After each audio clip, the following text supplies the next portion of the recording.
먼저 이 고아라는 단어가 과연 써도 괜찮은 단어인가? 만약에 좋지 않은 단어라고 생각하신다면 그 이유와 이 단어 말고 어떤 단어를 사용해야 될지가 궁금합니다. 고아에 대해서 많은 사람들이 무의식 중에 좋지 않은 생각을 다 가지고 있어요. 무의식 중에. 왜냐하면 사람이 혼자서 이 세상에 온 건 아니잖아요. 그래서 부모가 없이 혼자 있다는 그 자체만으로 그 아이들을 일컬어서 고아라고 하는데, 엄밀히 따지면 한자로 보면 외로운 아이를 말하는 거잖아요. 근데 네. 그 어떤 대상을 외로운 아이는, 즉 부모님이 없는 아이들은 외로운 아이들이다 라는 그렇게 단정을 지어서 고아라고 이제 부르게 되는데, 사실은 고아라고 부를 수 있는 게 주변에서 그렇게 부르면 안 된다고 생각을 합니다. 왜냐하면 당사자끼리는 너도 고아야, 나 고아입니다 라고 얘기하는 건 이제 맞겠지만, 사실 이렇게 생각하시면 됩니다. 예전에도 장애인을 장애우라고 하기도 하고, 사실은 장애인 분들이 본인들이 장애가 있지만 사실은 그 환경의 문제지, 환경만 해결되면 장애인이 아니거든요. 내가 버스를 타는데 어떤 불편함이 있기 때문에 장애인인 것이 느껴지지, 만약에 버스를 타는데 아무런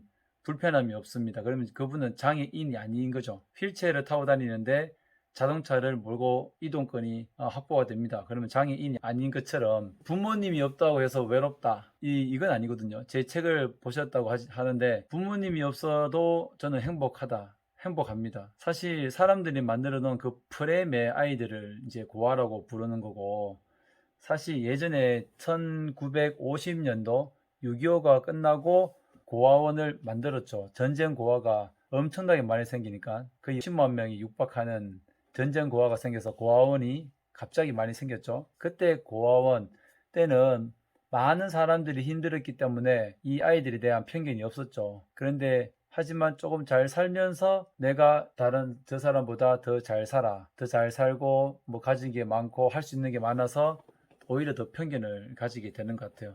즉, 결론적으로 말씀을 드리면, 고아라는 단어는 당사자인 우리는 쓸 수 있는데 아닌 분들이 쓸 때는 조심스럽게 사용을 이제 해야 하고, 만약에 고아가 아닌 다른 단어가 있다면 저는 그 단어를 사용하면 좋겠어요. 그 단어가 뭐냐 하면 보호아동이죠. 보호아동. 우리가 천년 기념물, 뭐 다른 뭐 국보, 보물 1호, 그런 것들을 보호하고 소중히 생각하는 것처럼 아동의 생명을 소중하게 생각함으로써 그 아이들의 보호 아동, 그들을 당연히 지켜줘야 되는 책임이 있고 어른들에게, 그리고 그 아이들이 가져야 될 권리가 있다라고 해서 저는 보호 아동이라고 쓰는 것도, 참, 지금 보호 아동은 법적 용어입니다. 그래서 보호 아동이라고 쓰되 그 보호라는 단어에 대해서 우리가 조금 더 멋지고, 정말 그 보호라는 말이 이 사람이 뭔가 부족하기 때문에 우리가 그 사람을 또 도와줘야 된다 이렇게 생각하는 것이 아니라, 그 아이들은 당연히 누려야 될 어떤 행복을 누려야 될 권리가 있는 아이들이다 라고 생각하는 게 바람직하다라는 생각이 듭니다. 감사합니다. 그러면은 이제 본격적인 질문을 시작할 건데요. 먼저 첫 번째 질문입니다. 보육원이 정말 고아들에게 보금자리가 되어주는 곳이 맞는가요? 상당히 어려운 질문이에요. 만약에 지금 질문 주신 호스트님께서 부모님이, 두 가지 질문인데요. 지금 당장 부모님과 갈등이 있어서 그냥 집을 가출을 했습니다. 그럼 보육원에 혹시 가시겠습니까? 되게 네. 난감하죠. 난감한데 어쩔 수 없이 부모님이 두 분 다 돌아가시거나 또 성격상의 문제로 이혼을 하셨어요. 그러면 어쩔 수 없이 보육원에 가야 되겠죠. 아니면 부모님이 아이를 학대를 해요. 그러면 어쩔 수 없이 그곳을 떠날 수밖에 없고 분리가 돼야 되겠죠. 그러면 보육원에 가는 게 맞다고 생각을 해요. 하지만 그 전에 그런 일이 발생을 안 해야 되겠죠. 그렇게 보면 보육원이 좋다라고 생각하는 사람들이 있기 때문에 제가 유튜브를 시작하게 되고 글을 쓰게 되었는데, 단기로 임시 보호로 하면 좋겠는데 우리나라 보육 정책은 지금 장기입니다. 장기. 아이를 맡겨놓고 어떠한 책임도 부모에게 부과하지 않고, 심지어 영아 유기 아이를 버린 거죠. 버리면 그 아이들이 보육원에 있으면 부모들이 찾으러 가거나 그리고 만나러 갈 어떤 강제 사항이 전혀 없어요. 그러니 결론적으로는 불가피한 경우에는 보육원에 들어가는 게 맞겠지만 그러한 경우에도 정말 가정다운 환경, 모든 아동은 가정과 유사한 환경에서 자라야 한다라는 게 아동복지법에 있고 유엔 아동 권리 협약에 나와 있습니다. 근데 보육원은 가정이라고 하면 부모의 역할, 아빠의 역할, 엄마의 역할을 할 수 있는 곳을 말하는데 보육원은 그렇지 못해요.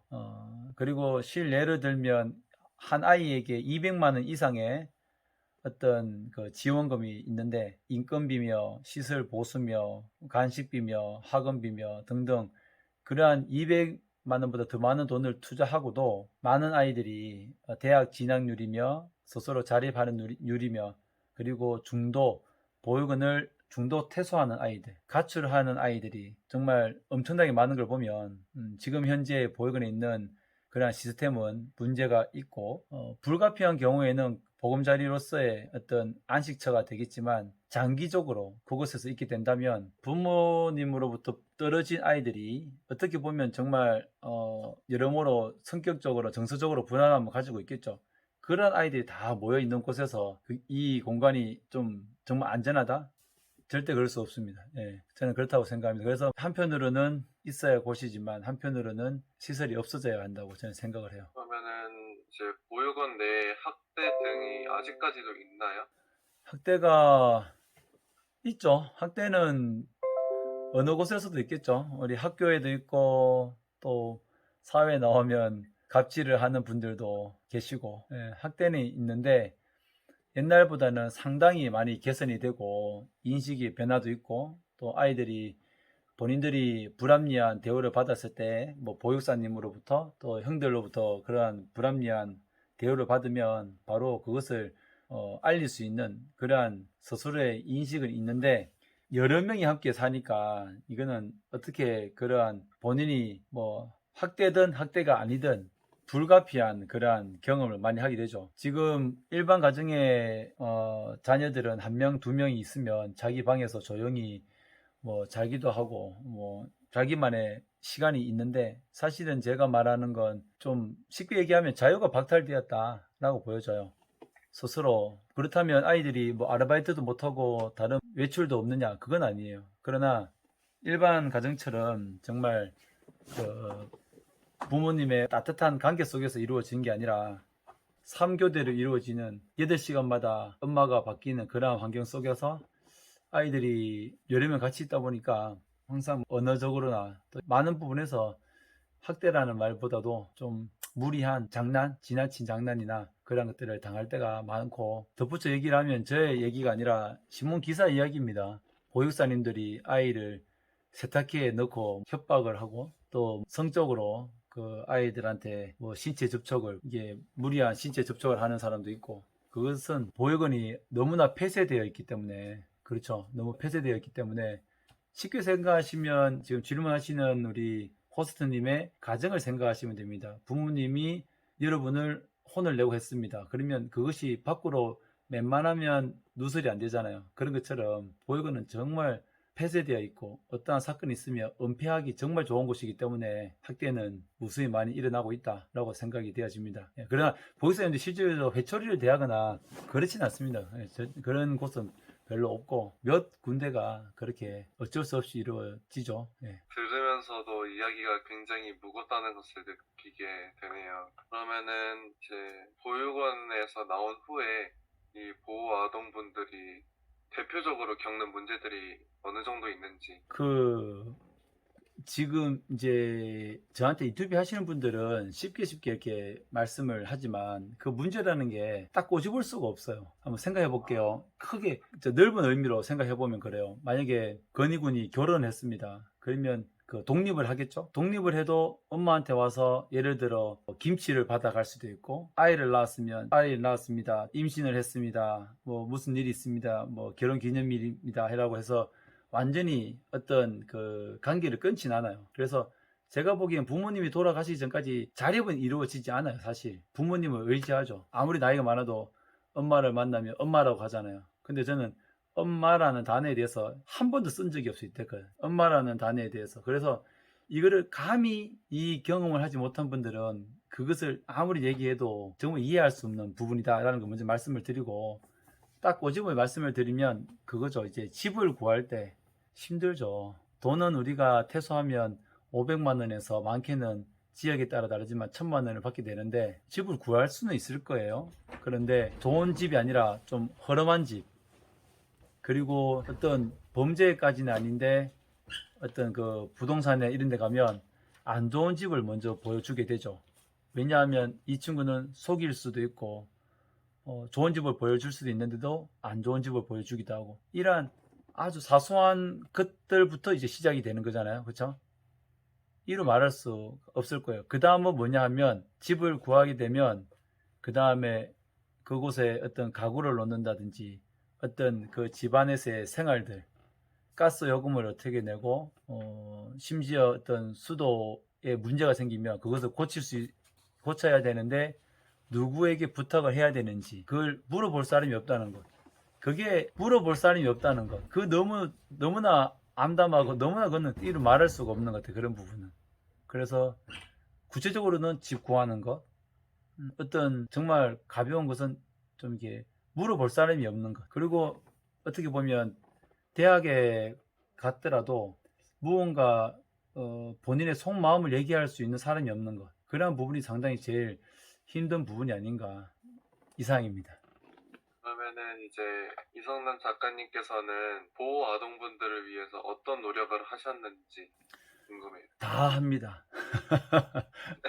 하나 예를 들면은, 저희는 일단 저희 배경 화면에 나오지만 한국고아사랑협회를 하면서 일단은 제가 10월에 할 것부터 말씀을 드리면, 제 책을 읽고 독후감 쓰기 대회를 할 거고, 나는 행복한 고아입니다 토론 대회를 지금 계획 중입니다. 우선 이전에 많은 것도 했지만, 그리고 우리 협회에서는 8월에 조립식 가족이라는 자립준비 청년, 보육원 퇴소 청년들이 겪는 어려움과 그런 현실을 연극으로 만들어서 저희가 2주간 서울에서 공연을 하게 되죠.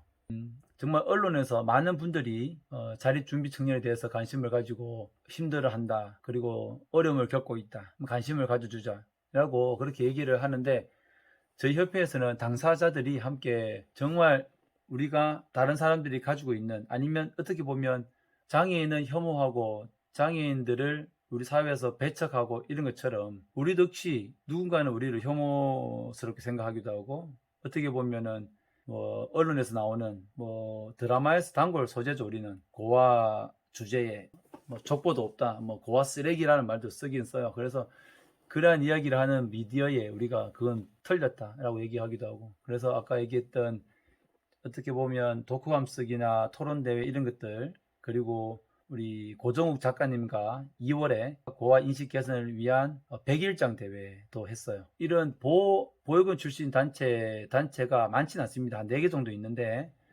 우리 단체는 아무래도 제가 이제 교사하고 지금은 교육지원청에 이제 장학사로 있는데, 교육으로 사람들의 인식을 좀 개선하고 조금 더 이 아이들에 대해서 많은 사람들이 오해하고 있는 부분을 좀 더 다시 새롭게 알려주고 보호아동에 대해서 이해할 수 있는 사업들을 많이 하고요. 그리고 많이 합니다. 너무 많이 해가지고 내일 제가 어디 가냐면, 보육원 후배가 정신병원에 있는데 정신병원에 면회를 갑니다. 20살에 나와서 정말 외로움을 견디지 못하고 동거를 하다가 결혼을 하게 됐는데, 여자가 돈을 가지고 도망을 갔어요. 그래서 정신적인 충격에 편의점에 들어가 하지 말아야 될 일을 해서 보호관찰 중에 있는데, 부모님이 없다는 이유로 보호관찰이 너무 길어졌어요. 이 차별, 현재 그 후배의 보호자는 그 지역의 시장님인데, 참 부모님이 없어서 사회에 나와서도 차별을 당하고 정말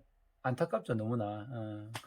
그래서 그러한 모습들을 보면서 조금 더 단 한 명이라도 저희들이 이렇게 도와주려고 하고 있고, 더 나아가서 자원봉사를 어떻게 해야 되며, 그리고 보육원에 들어가서 아이들을 대할 때 하지 말아야 될 말들이나 행동이나, 그리고 그러한 것들, 그리고 보육원에서 뿐만 아니라 정말 이 아이들이 입양을 가거나 가정 위탁에 갈 수 있도록 이러한 어떤 컨퍼런스나 토론 캠페인을 통해서 이 아이들이 빨리 입양을 갈 수 있도록 일들도 많이 하고 있고, 무엇보다도 대학교에 가면 아이들이 자립률이 상당히 높아요. 그래서 대학에 간 친구들에게 장학금을 10명을 지금 주고 있는데, 장학금을 줄 뿐만 아니라 한 달에 한 번씩 같이 오프라인이나 온라인으로 모여서 같이 상담을 듣기도 하고 진로 코칭도 해주는 그러한 일들 우리가 겸손하게 하고 있습니다. 네, 짧은 시간이지만 인터뷰에 감명 있게 들었고요. 이제 앞으로도 이제 보호 아동들을 위해서 많이 힘써 주시기 바랍니다. 네, 감사합니다.